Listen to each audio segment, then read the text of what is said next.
296 জন gazette নোটিফিকেশনকৃত সংসদ সদস্যের মধ্যে 219 জনই নতুন সদস্য এবার প্রথমবার এসেছেন। তারা যাতে সঠিক ভূমিকা পালন করে এবং পার্লামেন্টারি কালচারটা আমরা যাতে মেনটেন করতে পারি এবং খুব ভালো কালচারের মধ্য দিয়ে অতীতের কিছু ব্যাড কালচারকে আমরা রিমুভ করতে পারি, সেই জন্য আমরা নিজেদের মধ্যে আলাপ আলোচনা করি। এটাকে পির লার্নিং বলে আর কি, নিজেরা আলাপ করি এবং শিখি।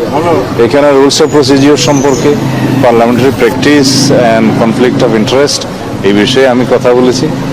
আর বিভিন্ন বিষয়ে রীতি রেওয়াজ পদ্ধতি পার্লামেন্টের এগুলো যাতে আমরা শিখি সেই বিষয়ে আমরা নিজেরা আলোচনা করেছি।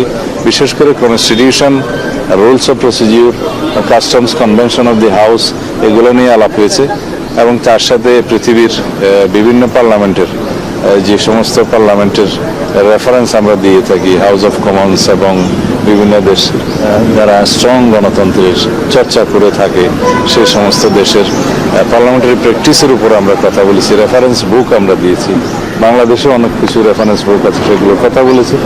আর পার্লামেন্ট লাইব্রেরি যাতে আমরা ইউজ করি সেই জন্য আমরা নসিহত করেছি।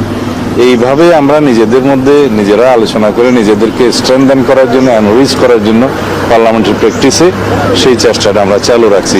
আশা করি আমাদের ভবিষ্যৎ পার্লামেন্ট সেশন দেখে জাতি অনেকটা আশ্বস্ত হবে যে এইরকম একটি পার্লামেন্ট তারা দেখতে চেয়েছিলেন, যাতে অতীতের ব্যাড কালচার যেগুলো হয়েছে, যেগুলো ব্যাড প্রেসিডেন্ট সৃষ্টি হয়েছে পার্লামেন্ট সম্পর্কে এবং মানুষের যে নেতিবাচক ধারণা সৃষ্টি হয়েছে, এগুলো সব মানুষের মন থেকে আমরা মুছে দেবো ইনশাআল্লাহ। আমরা একটা ভালো পার্লামেন্টারি প্র্যাকটিস আমরা সৃষ্টি করব এবং তার মাধ্যমে নজির স্থাপন করব।